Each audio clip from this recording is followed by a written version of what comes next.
Gusto kong makita at marinig ang energy ng madlang people dito sa Hawaii. Kailangan marinig hanggang Pilipinas. Correct. Kaya in 1, 2, 3. What's up, madlang people?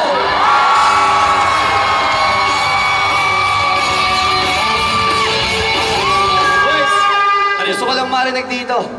Sino ba ang single dito? Daming single sa Hawaii.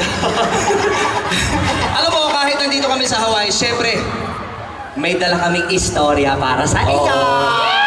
Ibig sabihin pag may istorya, may artista. Correct. Sino ba maging artista rito? Ay, kailangan tanongin natin, sino dito makakapal ang mga mukha? Boys, dapat ganito. Sino rito ang walang hiya?